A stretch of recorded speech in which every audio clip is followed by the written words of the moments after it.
Hello, great people. Welcome back to Global Happenings. Today, we're so excited to have you again.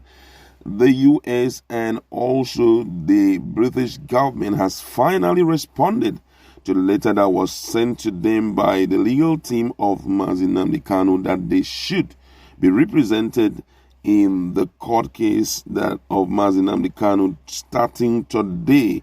It was shifted to 18, 19, and 20. So as at Wednesday last week, the lead person of his legal team sent a letter to them and demanded that because of how serious the case is, a representative should show up.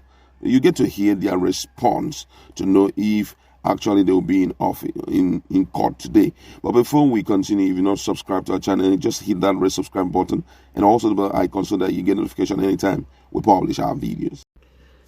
The US government and the British government have turned down a request by the leader of indigenous people of Biafra, Nnamdi Kanu, to send representative to observe his trial holding at the Federal High Court Abuja Division on January 18, 19, and 20th. While the U.S. said it was limiting its employees from attending public gatherings, the U.K. explained that it does not normally attend a court case involving a British national. The U.S. Embassy and the British High Commission said these in separate response to inquiries from the Punch on Friday. Kanu's lawyer Ifeanyi Ejiofor had last week Wednesday written to the US and to the UK missions in Nigeria, stating that the presence of their representatives would ensure a fair hearing for his client. The IPOB leader is facing a 7-count amended charges, now 15, preferred against him by the federal government.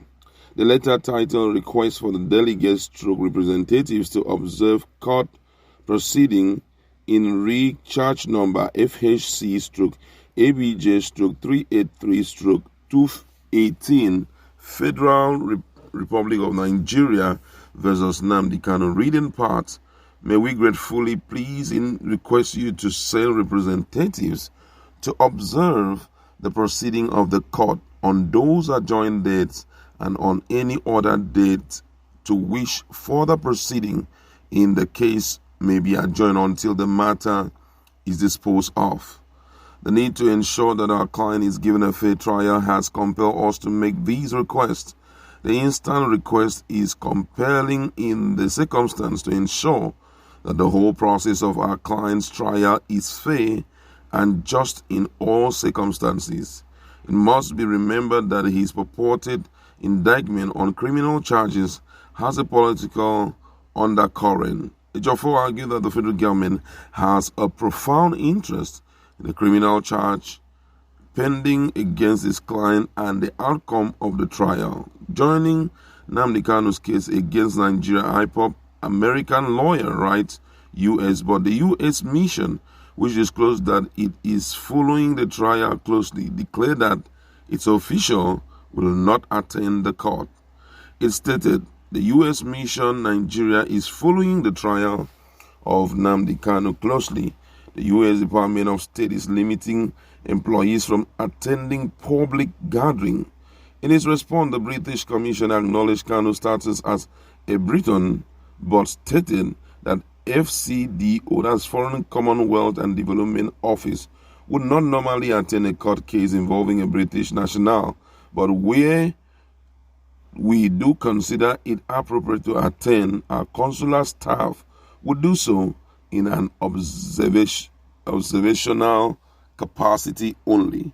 When asked to clarify if the Commission would send observers to the trial, which begins on Tuesday today, the British High Commission spokesman Dean Hacklock said, "We can only offer you these as our response."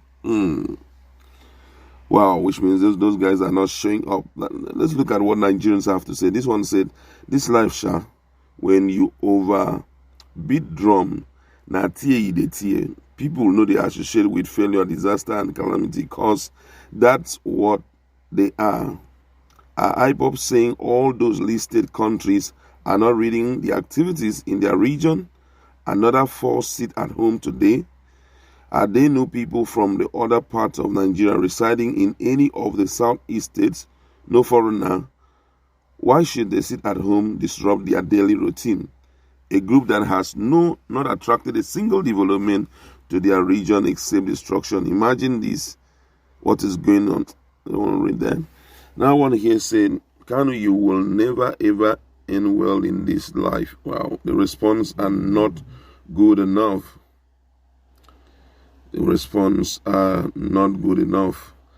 And now this other one said, they will pay for their crime against humanity, crime of killing innocent Igbos and taking the out police of Igbo origin, roasting their corpse to do whatever they like with it. One says, let me be real with you, OP. We don't do clear.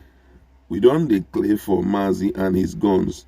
This is clear message to them that the US and the UK simply don't want any affiliation with them.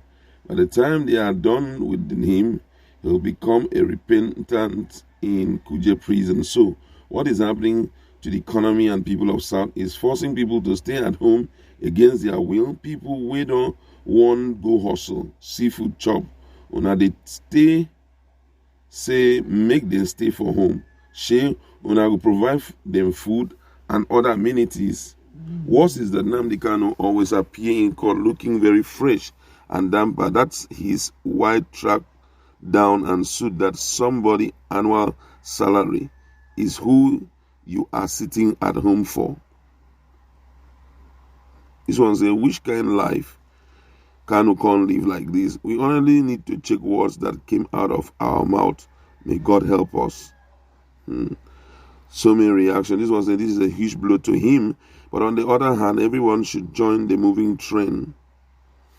I mean, so many reactions coming in from Nigeria. But however, let's also talk about this issue. They are not saying that they are not interested in the case. So I don't know why reactions are quite different. You understand? They are not saying we're not interested in the case. We are interested, but they have given their reasons. If you're familiar with what is going on, you will realize that the United States of America and even Britain are requesting for Nigerian nurses to pay them some very huge amount of money. And reason is because the issue of COVID-19 is very strong and they're still losing people. So because of that, they don't want any form of gathering. Because if you go to Nigerian courts, for example, today, people do not observe the COVID-19 guidelines. You understand? They just do things anyhow. Everybody, you see a huge crowd here, you see a huge crowd here, and it keeps on like that. So I feel that is the reason why they have decided to, stay afar off and be watching what is happening. But as in regards to the response given by the British, theirs is quite shocking, because when we're talking about Mazi Nnamdi Kanu, he's actually, a Briton. But then, I don't know why they have decided not to show much concern about what is happening to him. However, we like to leave it there. Today is the D-Day, 18th day of January 2022, where he will be presented again for the trial. Let's see if there will be a reasonable impact today in respect to his case. That's where I like to leave it. Go to our comment section.